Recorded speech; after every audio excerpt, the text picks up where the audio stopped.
Also with us, Boston criminal defense attorney Geoffrey Nathan. Gentlemen, thanks for being with us. Thank you. All right, Tom, we've been talking about this case for a long time.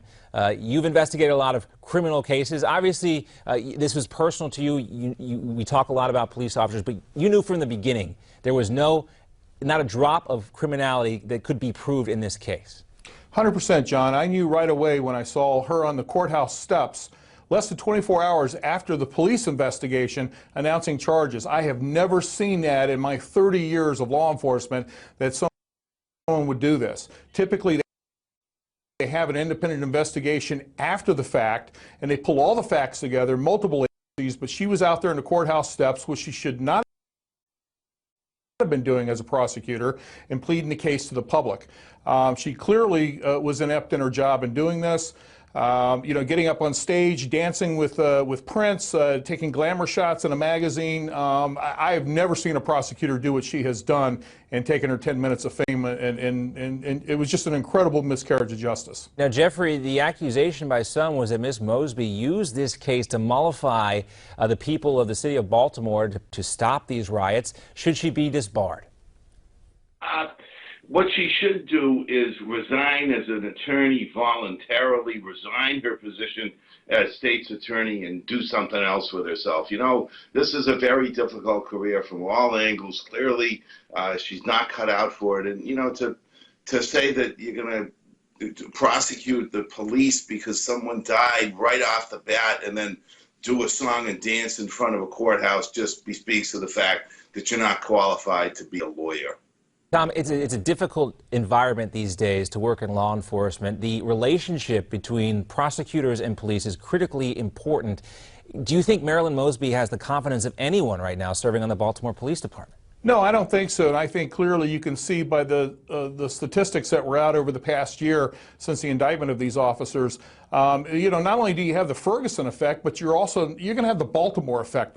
Am I going to have to stand trial just for being there? No one knows how Freddie Gray died. They don't know how this injury occurred. Now, maybe our legal counsel will tell you perhaps it's a great tort case, which they've already paid out on, but we have no idea how this person died, and you don't simply charge somebody on public opinion, and that's exactly what Ms. Mosby did. And what's concerning, Geoffrey, there is an issue in Baltimore and many cities around this country of distrust between communities and police departments.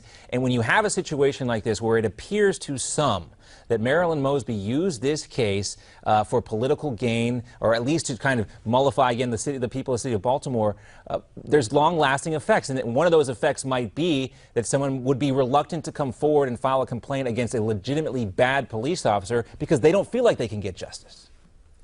Well, indeed, bad police work has a bad reaction, and bad lawyering is even worse. And when a prosecutor uses a tragedy to buttress their personal careers and it backfires, and that person's got to go. And so the point of it being, lawyers have to do the right thing, and we take an oath when we get our license. And in this instance, she may not have followed that oath. I don't know about disbarment, but voluntary resignation is what I would call for. Well, this is a public position. It's a constitutional office. Tom, do you think there's any chance she gets reelected next time around if she doesn't resign or is forced to resign? I'm going to tell you, like many of the 800,000 police officers across this country, to include their relatives, if I find out somebody's running against her, I will personally, I don't care who it is, what party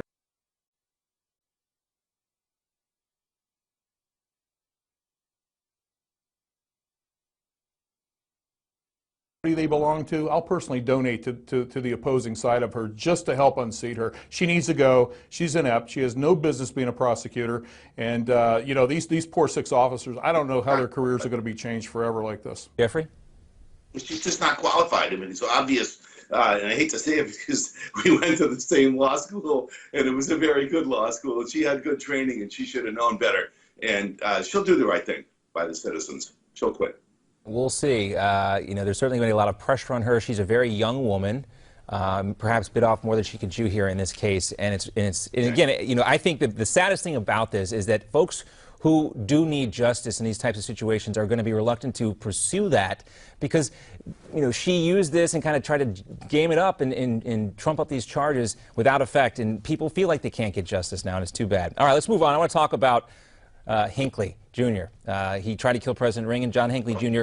will be walking the streets 35 years after he tried to kill President Reagan and also wounded 3 other people, including Reagan's press secretary, James Brady, who was confined to a wheelchair after the assassination attempt. Geoffrey, as a criminal defense attorney, he was, of course, ruled incompetent to stand trial because of his mental capacity. Should we be concerned that a guy like Hinckley is now out walking on the streets, or will be soon out walking on the streets? You've got to be concerned that there's a judge that found by a preponderance of the evidence that he should be a guy who shoots a president of the United States, the worst crime imaginable on this soil, separate from terrorism, and then you have some judge that says, oh, you can go home now. I mean, for heaven's sake, no wonder Donald Trump is criticizing the federal judiciary. It's for a very good reason. Maybe the judge should resign. How's that? Well, there might be some pressure on him. You know, you can go back and see the interview with Larry King. President Reagan talks about forgiving John Hinckley Jr., but the Reagan Library today not at all happy with the decision to release him. Tom, Hinckley's been on monitored leave. He's been able to walk around outside of confinement for a little while. There haven't been any issues. Here's the statement from the Reagan Library. John Hinckley is responsible for shooting President Reagan and 3 other brave men.